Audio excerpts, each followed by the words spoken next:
Chapter 13. After I get over my shock, I can only think of one thing to do. Tell Fiona.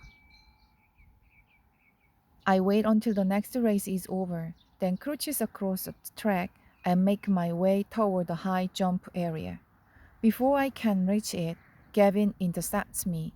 It's great to see you out here, he says. It's the first time I've seen him at any meet ever, so I tell him, it's great to see you out here too. But with limited enthusiasm, I nod over at Mariel, who's a few yards away, pulling on her sweats. How does she do? He glances over his shoulder at her. She tried her best. I hold back a snicker because he seems to really mean it. Mary's best is about 4 feet 6 yards and involves a lot of drama. And since high jump is her only event, she's always finding some excuse to leave after she's eliminated. So you taking off? I ask. Are you kidding? This is Langston. We are the underdogs. We need to win this thing. I gave him a curious look. Wow, Gavin, I had no idea you were so into track. He laughs. It's sort of contagious, isn't it? There's a sweetness to the blush of his cheeks that I try very hard to ignore. You ever thought about running? He shrugs.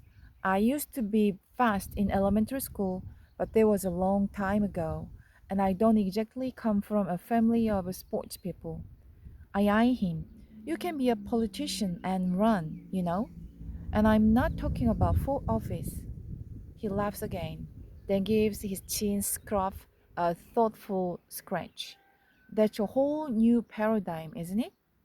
Meryl is suddenly upon us. Hey, Jess, she says, then turns to Gavin. I have a killer headache. I really need to get home. This creates an awkward moment, so I tell them both, see ya, and hobble over in time to see Fiona's approach. The bar's at 4 mile 10 inch, and she flips over it with ease. Nice, I tell her when she comes back around. They have to cycle through all the remaining jumpers before it's Fiona's turn again, so I've got time to tell her what happened. Guess who sat next to me during the 400? Who? Vanessa Steele's mother. No, she blinks at me. On purpose? So I tell her the story from beginning to end, and when I'm done, she gasps. Unbelievable. The whole thing is unbelievable. Bartlett, the pit judge calls. Bartlett, you're up. Got to go, Fiona says. She takes her mark, composes herself, rocks back and forth a few times, then approaches the bar and flips right over it. She returns to me, breathless. I'm so pumped right now, she laughs. Everyone will be when they hear about it. I grab her arm. Wait, no, you can't tell other people. Why not? She asks, incredulous. Because I try to sort things out quickly in my mind, but I don't really know why. It just feels wrong. Because her mom was really nice. So? So I think it's, bad karma. She skins at me. Bad karma? Vanessa Stills is what's bad karma? Look, just don't, okay? She sighs. Whatever you say. Then she gets fiery again. But I'm gonna yell my lungs out for Annie and Giselda in the 300 hurdles. I'll yell with you. I say it with a laugh because we always cheer for them.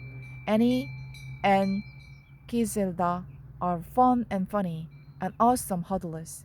They are just not as good as Vanessa. Chapter 14 is down to two versatile high jumpers.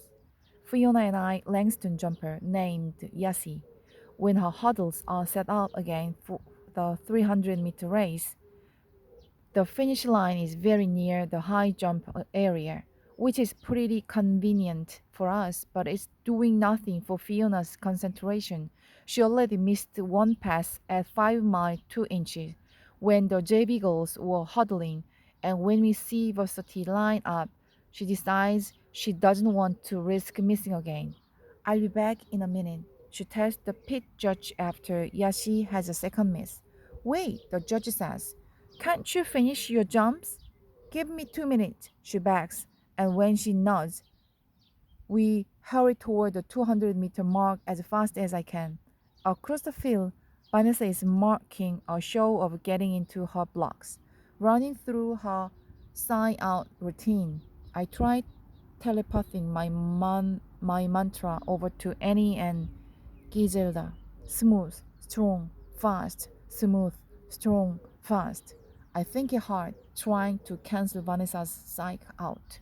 The gun goes off and the girls shoot forward, finding their stride, leaping over the first hurdle, regaining their stride, leaping over the second hurdle. It makes no sense to cheer from so far away, so instead Fiona grumbles, who does she think she is, always wearing those glasses? Come on, Annie. I'm starting to call. Annie's still too far away to hear me, but I can't help it. Come on, Annie! They round the bend, and Vanessa's lead is becoming clear.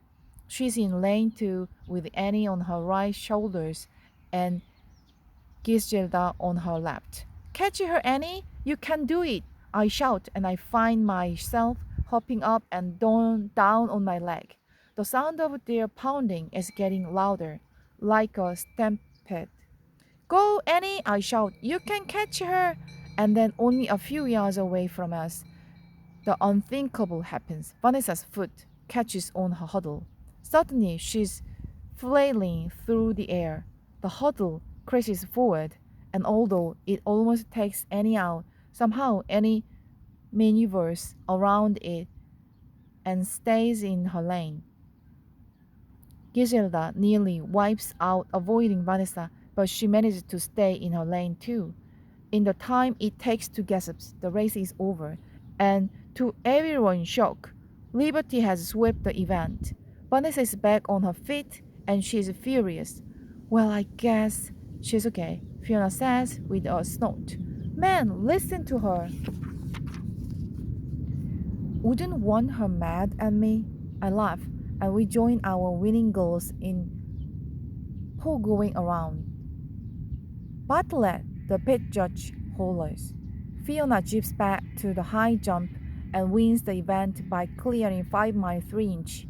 And she's so excited by everything that's happened that she has the bar raised to 5 feet 4 half mile and sets a new PR. Then Kiro appears, and although she's congratulatory toward Fiona, I can tell that something's wrong. What's going on? I ask him. His lips pinch together for a moment, and then he says, Langston has lodged a complaint with the Red Hat. Vanessa still believes that you were planted on the sidelines to distract her. This takes a minute to sink in. What? I ask. What? Fiona asks. What? Everyone around us demands. Kiro lets out a heavy sigh. I know, but I need to ask. What were you shouting from the sidelines? What was I shouting? I give him an incredulous look. I don't know. Go, Annie, go? Something like that? You weren't yelling at her? He asked. No, I look Fiona for support, and she jumps in with absolutely not. She was rooting for Annie. Kiro takes a deep breath. Okay then, the red hat called it a ridiculous charge, but I want to set the record straight regardless. I'll have a talk with him and the coach. Do you want me to come? I ask. He hesitates, then says, that might be a good idea. So I crouch across the field, and in the meeting with the starter and Langston's coach, I explained that I was just rooting for my team like everyone else does. While I'm talking, I can see Vanessa in the background pacing back and forth. Her mother is trying to talk to her, but Vanessa is obviously more interested in watching us than listening to her. Finally, I say, Look, can you just call Vanessa over? I apologize, even though I really don't see how her clipping a huddle was my fault. The Langston coach waves Vanessa over, and with her mother's nudging, she joins us. She's still got her sunglasses on, so it's hard to make eye contact with her. But I look straight at the lenses and say, "Hey, Vanessa, I was just cheering on my own team. I'm sorry if I was a distraction to you." She doesn't say a thing. I give a little shrug and chuckle, and I try to make light of it. "I guess I'm probably a distraction to everybody, huh?" I heartbeat passes, that's all. Then she turns to the starter and says, "So why is she here? If she knows she's a distraction to everyone, why is she here?" I feel my body flush hot. Kiro steps forward. "Because she's still part of our team. That's why." It's obvious that Vanessa is thinking. "All right." And that's when it sinks in. I'm not really part of the team. Not anymore. My eyes burn as I hurry away. It was a nice fantasy, but that's all it was.